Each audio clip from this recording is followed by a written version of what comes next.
கற்பாறை மீதும் மணல் மீதும் கட்டப்பட்ட வீடுகள். முதல் வாசகம். யோயாக்கினையும் வலிமை வாய்ந்த அனைவரையும் சிறைப்படுத்தி பாபிலோனுக்கு கொண்டு சென்றான்.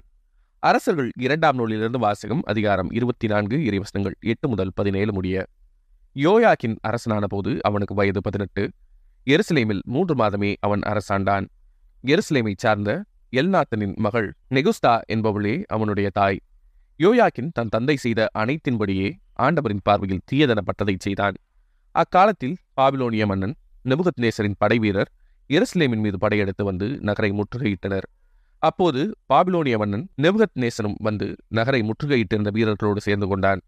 எனவே யூதாவின் அரசன் யோயாக்கினும் அவன் தாயும் அவன் அலுவலர்களும் தலைவர்களும் அதிகாரிகளும் பாபிலோன் மன்னனிடம் சரணடைந்தனர். அவனை பாபிலோன் மன்னன் தான் ஆட்சியேற்ற 8ஆம் ஆண்டில் சிறைப்படுத்தினான். பின்பு அவன் ஆண்டவரின் இல்லத்திலும் அரண்மனையிலும் இருந்த செல்வங்களை எல்லாம் எடுத்துச் சென்றான். ஆண்டவர் உரைத்த வாக்கின்படி ஆண்டவரின் இல்லத்தில் இஸ்ரேலின் அரசர் சாலமோன் செய்து வைத்திருந்த எல்லா பொன்கலன்களையும் துண்டு துண்டாக்கினான். மேலும் அவன் எருசலேம் முழுவதையும் தலைவர்கள் அனைவரையும் ஆற்றல் வாய்ந்த 10,000 படை வீரர்களையும் சிற்பக் கலைஞர்களையும் கொள்ளர்களையும் நாடு கடத்தினான். நாட்டில் ஏழை மக்களை தவிர எவரையும் விட்டு வைக்கவில்லை. மேலும் அவன் யோயாக்கினையும் அரசனின் தாயையும் மனைவியரையும் அவனுடைய அதிகாரிகளையும் நாட்டின் தலைவர்களையும் எருசலேமிலிருந்து பாபிலோனுக்கு நாடு கடத்தினான். மேலும் வலிமை வாய்ந்த 7,000 பேர்களை கொண்ட முழு படையையும் போர் திறனும் உடல் ஆற்றலும் கொண்ட 1000 தச்சர்களையும் கொத்தர்களையும் அவன் சிறைப்படுத்தி பாபிலோனுக்கு கொண்டு சென்றான். யோயாக்கினுக்கு பதிலாக அவனுடைய சிறிய தந்தை மத்தனியாவை அரசனாக்கி அவனது பெயரை செதேக்கியா என்று மாற்றினான். இது ஆண்டவரின் அருள் வாக்கு. இறைவா, உமக்கு நன்றி. பதிலுரை பாடல். உமது பெயரின் மாட்சியை முன்னிட்டு எங்களை விடுவியும் ஆண்டவரே. கடவுளே, வேற்று நாட்டினர் உமது உரிமை சொத்தினுள் புகுந்துள்ளனர். உமது திருக்கோயிலை தீட்டுப்படுத்தியுள்ளனர். எருசலேமை பாழடையச் செய்தனர்.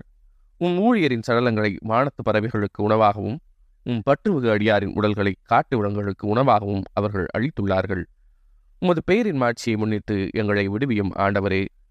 அவர்களின் இரத்தத்தை தண்ணீரென எருசலேமை சுற்றிலும் அள்ளி இறைத்தார்கள். அவர்களை அடக்கம் செய்ய எவரும் இல்லை.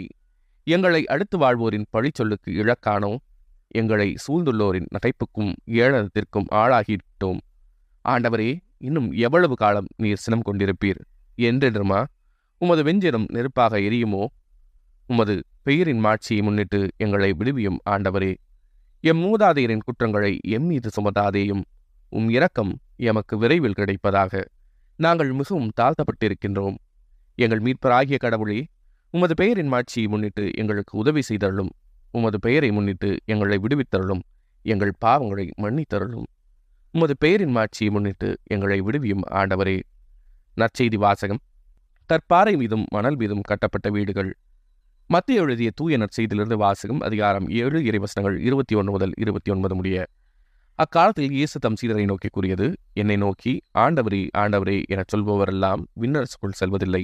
மாறாக விண்ணுலகிலுள்ள என் தந்தையின் திருவுளத்தின்படி செயல்படுபவரே செல்வர்.